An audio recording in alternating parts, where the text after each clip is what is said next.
Hey everyone, Mr. Sujano here. In this video, I've got some great news for you. We're talking about Nintendo Switch emulation, N64 emulation, Android 13, and HORI. Let's get started.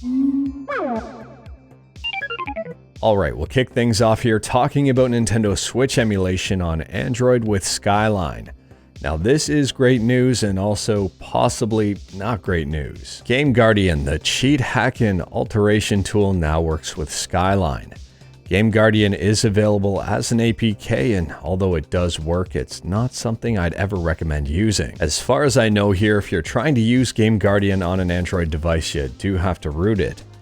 And there are some red flags. I would argue that this is bittersweet, and Mark, the main developer of Skyline, says it best. Pretty cool that a cheat app for Android games works on Skyline, even if we cannot recommend using Game Guardian. And there's also a very good tidbit of information here.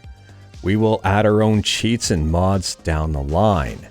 So if you're wondering about cheats in Skyline, well, they're coming. Now, we do talk about Skyline quite a bit on this YouTube channel, partially because I'm excited about it, but also partially because this emulator is probably going to be pretty huge. I mean, it's free, and the developers are working very hard to improve it. In fact, at this point in time, 107 games are now listed as playable. I highly recommend checking out this list, and I'll drop a link to it in the description below. It's really only going to grow from here. So cheers to the Skyline devs. Next up here, we're talking about N64 emulation on PC with M64P. M64P has been on a tear lately. It's been incredibly active. There's a brand new version here. If you use M64P, you can update to it. And if you don't use M64P, it's free, it's open source, and it's worth checking out. I'll drop a link to the GitHub in the description below. There's a brand new version here. It introduces a couple of things, not major, but at the same time, not too bad. There are tweaks to how RDP graphics are timed. It does fix Tetris 64, and you might get a minor performance improvement.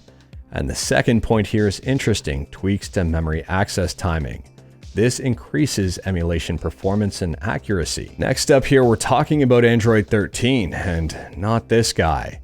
Android 13 was officially released to the public a few days ago. If you've got an Android 12, chances are sooner or later, possibly never, you'll get asked to update to Android 13. In terms of emulation, you have nothing to worry about. Emulators like Aether SX2, Skyline, and a bunch of other ones I've tested have been absolutely fine with Android 13. It didn't break anything that I know of. Last up here, we're talking about the Nintendo Switch and HORI.